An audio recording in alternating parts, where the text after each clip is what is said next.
Mother wise. We would like to be wise mothers. 여러분 안녕하세요. 마더와이즈 인사드립니다. 하나님께 깊이 뿌리를 내리고 흔들림 없이 성장하기를 원합니다. 오늘은 마더와이즈의 성경 공부 교재를 함께 나누는 시간입니다. 드니지 글렌이 저자인 마더와이즈 지혜, 자유, 회복 이 세 권의 교재 중에서 오늘 함께 나눌 교재는 자유입니다.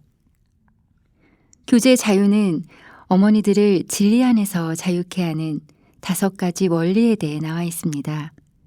포도나무의 원리, 가지의 원리, 가지치기의 원리, 새싹의 원리, 열매의 원리 중에서 삶과 가지의 원리, 둘째 날 수동적인 육신에 나와 있는 한 어머니의 사연을 오늘 소개해 드리겠습니다.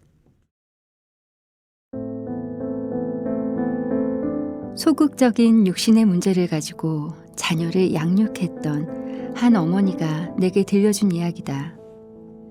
그분은 다른 어머니들에게 도움이 되기를 바라며 자신의 아픔과 양육 방법이 딸에게 미쳤던 영향에 대해 나누는 것을 허락해 주었다. 당신에게 이 어머니의 경험과 유사한 점이 있는지 살펴보라. 딸이 태어났을 때 나는 그 아이가 나보다 더 강한 성격을 가지고 있다는 것을 몰랐다. 커갈수록 아이는 점점 더 다른 사람을 지배하는 사람이 되어갔다. 그러나 나는 딸의 그런 면을 보지 못했다. 아이에게는 대장 노릇을 할 수 있는 동생이 둘 있었고 나는 5살도 안 된 새 아이를 돌보느라 분주했기 때문이다.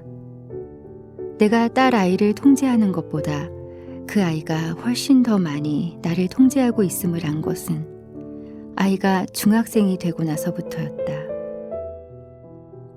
나는 이 문제가 예수님께 내려놓아야 할 내 인생의 죄라는 사실을 알지 못했다. 나는 내 힘으로 아이를 통제해 보려고 애썼는데 그로 인해 더욱 독재적인 엄마로 비치게 되었고 아이는 더 반항적이 되었다. 나는 통제를 풀어주기 시작해야 할 때 오히려 아이를 더 엄하게 통제하고 있었다. 나는 수동적인 부모로서 문제가 커지기 전에 해결하지 못하여 이런 어려움을 겪고 있음을 뒤늦게 깨달았다. 나는 아이의 잘못된 태도와 행동을 방관해왔다. 나는 그런 문제들을 직면하고 싶지 않았다. 순간만 모면하려고 했다. 때문에 내 삶이 평온하다는 착각에 빠져 있었지만 문제는 계속 심각해졌고 급기야 큰 다툼으로까지 악화되었다. 딸이 고등학생이 되자 우리는 거의 모든 일에 대해 말다툼을 했다. 싸움은 거의 딸아이의 승리로 끝났기 때문에 아이는 갈수록 나에 대한 존경심을 잃었다. 이 모든 것이 딸이 어릴 때 경계선을 세워야 하는 힘든 일을 해주지 않았기 때문이었다. 특히 나에게 말대꾸를 하는 문제에서는 더욱 그랬다. 마침내 딸이 대학에 진학하여 집을 떠나자 우리 가정은 훨씬 조용하고 평탄해졌다. 그리고 나는 지금까지 얼마나 그 아이에게 지고 살아왔는지를 깨닫기 시작했다. 한편으로는 안도의 한숨을 내쉬었지만 딸이 떠났을 때 내 마음은 무너지는 것 같았다. 우리에게는 해결하지 못한 문제들이 너무 많이 남아 있었으며 더구나 그 아이는 처음으로 가정을 떠난 내 첫 아이였다. 나는 복잡한 심정으로 여러 달을 울며 지냈다. 소극적인 엄마라고 해서 감정도 소극적인 건 아닌 모양이었다. 나는 최근 들어서야 소극적인 성향이 내게 어떻게 죄가 되었는지 깨닫기 시작했다. 내 소극적인 면은 나를 아주 선량하고 함께 있기 편한 사람처럼 보이게 했다. 그것은 사람들을 지배하는 것만큼이나 치명적인 것이다. 왜냐하면 눈에 보이는 것이 전부가 아니기 때문이다. 사실 소극적인 것은 매우 은근하고 교활한 지배의 한 형태이기 때문에 굉장한 속임수다. 나는 다정하고 대하기 편한 사람이 됨으로써 다른 사람들이 나를 흔들어 놓지 못하도록 그 사람들을 지배하려고 했던 것이다. 감사하게도 주님은 권위를 행사해야 하는 상황에서 단호하게 권위를 행사하는 것에 대해 당신의 가르침을 배울 수 있는 많은 기회를 내게 주셨다. 내 아이들을 양육하면서 그런 가르침을 배울 기회를 갖게 되었을 뿐 아니라 초등학교 음악 교사가 되어서 수십 명의 학생들을 훈육하게 된 것이다. 부임한 첫 해에 나는 내 수업을 듣는 5학년 남자아이들을 통제할 수가 없었다.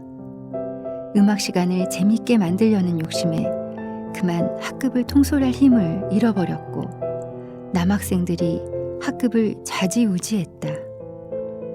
어느 날 아침 경건의 시간에 나는 성령님의 일깨우심으로 하나님이 주시는 권위의 은사를 구할 필요가 있다는 생각을 갖게 되었다. 곧바로 무릎을 꿇고 간단하지만 아주 간절하게 하늘에 계신 나의 아버지께 이 은사를 달라고 간구했다. 어릴 적 처음으로 내 죄를 용서해 달라고 기도했던 때처럼 주님이 내 기도에 응답하셨다고 확신했다. 얼마 지나지 않아 나는 교실에서 예전 같으면 생각조차 못했을 선택과 결단을 내리기 시작했다. 학생들이 나의 훈육 방식에 반응하는 것을 보면서 교사 생활은 기쁨으로 바뀌어 갔다. 정말 놀라운 경험이었다. 나는 또한 내게 편하게 느껴지는 것들만 자녀들에게 허용해 왔음을 깨닫게 되었다. 나는 육체적으로 약하고 내 삶 자체만으로도 벅차다고 생각하며 자녀를 향한 내 게으른 행동들을 정당화하기 일쑤였다. 그것은 내 육적인 태도를 숨기기 위한 변명일 뿐이었다. 이것은 내게 큰 깨달음이었다. 수동성이라는 죄에 대해 깨닫게 되면서 이에 전염되어 있던 다른 영역들에게까지 눈을 뜨게 되었다. 수동성은 내 결혼 생활에도 영향을 미치고 있었다. 집안의 작은 일들을 하나님이 주신 권위를 가지고 돌보지 않았기에 남편과의 관계가 삐걱대고 있었다. 나의 수동적인 태도 때문에 결혼 생활에서 누려야 할 하나됨이 깨어진 것이다. 혼자서는 팀플레이를 할 수 없다. 그러나 남편은 결혼 생활 내내 그런 심정으로 살아왔던 것이다. 상대가 제 몫을 다하지 못하면 다른 한 사람이 큰 짐을 지게 되어 결국 사랑과 존중하는 마음을 잃어버리게 된다. 수동적인 부모와 배우자는 속고 있는 것이다. 우리 부부의 모습은 아무 문제가 없는 듯 보였다. 이렇게 선량해 보이는 사람에게 무슨 잘못이 있겠는가? 그러나 나는 좋은 사람이 되는 것과 수동적인 것, 나쁜 사람이 되는 것과 지배적인 것은 동전의 양면과 같다는 것을 지금도 배우고 있다. 아직도 하나님께 내 소극적인 본성을 내려놓는 것이 날마다 겪어내야 할 싸움이다. 내 힘으로 아이들이나 학생들을 훈육하려 들면 두 가지 일이 일어난다. 나는 강요하는 자가 되고 아이들은 반항하는 자가 되어간다. 모든 것이 균형을 잃는다. 하지만 예수님이 나를 통하여 훈육하시도록 맡길 때 아이들의 삶 속에서 주님의 열매가 맺히는 것을 보게 된다. 네, 오늘 마더와의 주 시간에는 마더와이즈의 성경 공부 교재 자유 3과 둘째 날 수동적인 육신에 소개하고 있는 한 어머니의 고백을 함께 나눴습니다. 교재에 나와 있는 기도문으로 기도하겠습니다. 주님, 주님보다 아이들을 더 중요하게 생각한 저를 용서해 주세요.